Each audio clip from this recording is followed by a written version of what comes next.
અને વિરોધ પણ આદરથી હોય છે, પણ તમારી ભાષા એ તો એક ટપોરીને છાજે એ પ્રકારની તમારી પ્રતિક્રિયા હોય છે, ત્યારે તમારી એ પ્રતિક્રિયા એનું હું નિંદન કરું છું અને તમારા શબ્દોને હું વખોડું છું.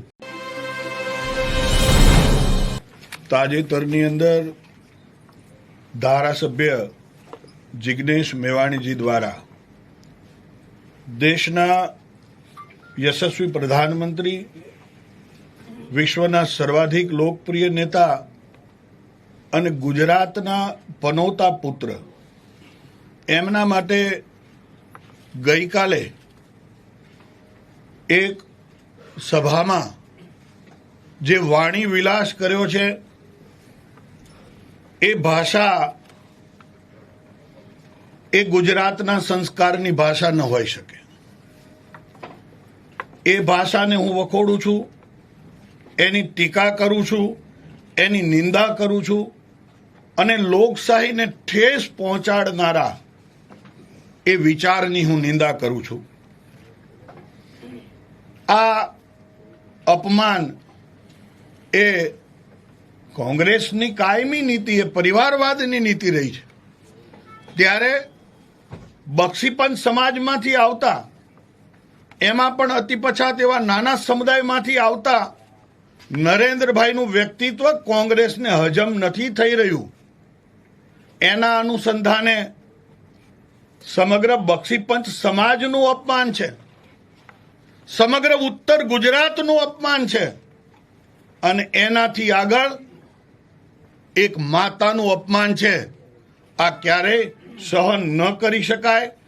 એના માટે થઈ અને ભાઈ જિગ્નેશભાઈ, તમે ધારાસભ્યની ગરિમા એને લજવી છે. તમે આબરૂ કાઢવાની વાત કરો છો તો ગુજરાતની જનતાએ તમને વિકાસના કાર્યો કરવા માટે થઈ અને વિધાનસભામાં મોકલ્યા હતા. મારે આપ સૌના માધ્યમથી એમને પૂછવું છે કે આપે આપના વિસ્તારની અંદર વિકાસના કયા કાર્યો કર્યા? આપે એ માતા બહેનોની યોજનાઓના લાભો કોના ઘર સુધી પહોંચાડ્યા? આપે એ આરોગ્યલક્ષી યોજનાઓ જે છે એ કોના ઘર સુધી પહોંચાડી? આપે વિકાસના બદલે નફરતની દુકાન શરૂ કરી છે. દિવસ ઉગે અને વેર ઝેરની રાજનીતિ શરૂ કરી છે અને સમગ્ર રાજ્યની અંદર આપ ફક્ત નફરત ફેલાવવાનું કામ કરી રહ્યા છો એવું આપના એ નિવેદનોથી સ્પષ્ટ થાય છે. ત્યારે એક એક ગુજરાતીનું માથું તમારા એક એક વાક્યથી શરમથી ઝૂકી જાય છે. તમારો વાણી વિલાસ એ ગુજરાત જે છે એ તો વિવેકને સમજે છે. ગુજરાતની અંદર તો સાહેબ વિવાદ પણ વિવેકથી હોય છે અને વિરોધ પણ આદરથી હોય છે, પણ તમારી ભાષા એ તો એક ટપોરીને છાજે એ પ્રકારની તમારી પ્રતિક્રિયા હોય છે. ત્યારે તમારી એ પ્રતિક્રિયા એનું હું નિંદન કરું છું અને તમારા શબ્દોને હું વખોડું છું. અને તમે સતત તમારી અંદર રહેલી ડંફાસ, તમારી અંદર રહેલી કડવાશ, એ વેરઝેરના શબ્દોથી નફરતની રાજનીતિ ગુજરાતની અંદર તમે શરૂ કરી છે, એની હું નિંદા કરું છું. દેશના પ્રધાનમંત્રી નરેન્દ્રભાઈએ રાજ્ય અને દેશનું સુકાન સંભાળ્યા પછી છેવાડાના માણસની એક એક ક્ષેત્રની અંદર એમણે ચિંતા કરી છે. એ વિકાસના વિષયો એ લોકો સુધી લઈ ગયા છે. ત્યારે મારે જિગ્નેશજીને પૂછવું છે કે તમે તમારા મત વિસ્તારની અંદર કેટલા લોકોને મદદરૂપ થયા? એકાદી વખત એની તો વાત કરો. દિવસ ઉગે અને તમે ફક્ત ને ફક્ત નફરતની વાત કરો છો. ત્યારે આ તમારું એક વાક્ય જે છે એ સમગ્ર ઉત્તર ગુજરાત, સમગ્ર ગુજરાત, ગુજરાતની માતાઓનું અપમાન છે, દેશના યશસ્વી પ્રધાનમંત્રીશ્રીનું અપમાન છે. અને એની સાથે સાથે સાહેબ એ દર વખતે ડૉક્ટર બાબા સાહેબ આંબેડકરજીની વાત કરે છે. તો સંવિધાનમાં આપણને સૌને વાણી સ્વતંત્રતાનો અધિકાર આપ્યો છે. તો વાણી સ્વતંત્રતા એટલે કોઈ માતાનું અપમાન કરવું એ વાણી સ્વતંત્રતા છે.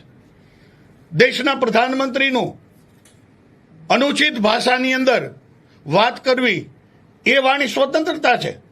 સાહેબ, મારે એમને કહેવું છે કે તમે એ બાબા સાહેબનું પણ અપમાન કર્યું છે, ત્યારે તમારી આ વાતની હું ઘોર નિંદા કરું છું અને ભારતીય જનતા પાર્ટી તરફથી હું માંગ કરું છું કે તમે બક્ષીપંથ સમાજના નાના એવા સમુદાયની અંદરથી આવતા નરેન્દ્રભાઈનું અપમાન કર્યું છે, માતાનું અપમાન કર્યું છે, તમે માફી માંગો, માફી માંગો, માફી માંગો. અને એના માટે થઈ અને સમગ્ર રાજ્યભરની અંદર અનુસૂચિત જાતિ મોરચા દ્વારા, બક્ષીપંથના મોરચા દ્વારા અને અમારા આગેવાનો દ્વારા અમે જિગ્નેશ મેવાણીજી જ્યાં સુધી માફી નહીં માગે ત્યાં સુધીના કાર્યક્રમો પણ આપવાના છીએ. અને દલિતોના હામી અને હમદર્દ બની અને બેઠેલા એ આગેવાનને મારે પૂછવું છે કે તમારા વડગામ વિધાનસભાની અંદર મારી પાસે અહીંયા આ એમની વિધાનસભાની અંદર દલિત સમાજના 27 જેટલા લોકો ઉપર અત્યાચાર થયા છે. તમે દલિતોના હામી અને હમદર્દ બનીને બેઠેલાની વાત કરો છો. તમે આમાંથી એક પણ પરિવારની મુલાકાત ક્યારેય લીધી જ ખરી ભાઈ? તમે દલિતોના હક અને હિતની વાત કરો છો.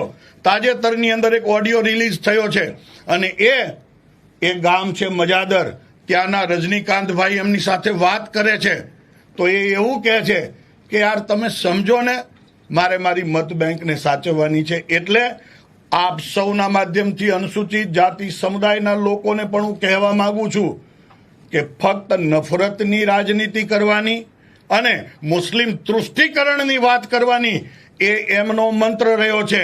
એની સાથે સાથે આમ તો કોંગ્રેસ એ પૂરી થઈ ગઈ છે, પણ મને લાગે છે કે જિગ્નેશભાઈના વાણી વિલાસથી થોડી ઘણી બચેલી કોંગ્રેસ એ પણ પૂરી કરવા માટે એમને જાણે દિલ્હીની એક પાર્ટીની સોપારી લીધી હોય એ પ્રકારે કામ કરી રહ્યા છે. ત્યારે આપ સૌના માધ્યમથી મારે કહેવું છે કે આ ગુજરાતની અંદર નફરતની રાજનીતિ ક્યારેય ચાલશે નહીં અને ખોખલી રાજનીતિ ક્યારેય ચાલશે નહીં, મુસ્લિમ તૃષ્ટિકરણની રાજનીતિ ક્યારેય ચાલશે નહીં. તમે આવો વિકાસની વાત માટે થઈને, એટલે આપ સૌના માધ્યમથી હું એમની ગઈકાલની ટીકાને વખોડું છું અને માફી માંગે એવી હું માંગ કરું છું. આપ સૌનો આભાર.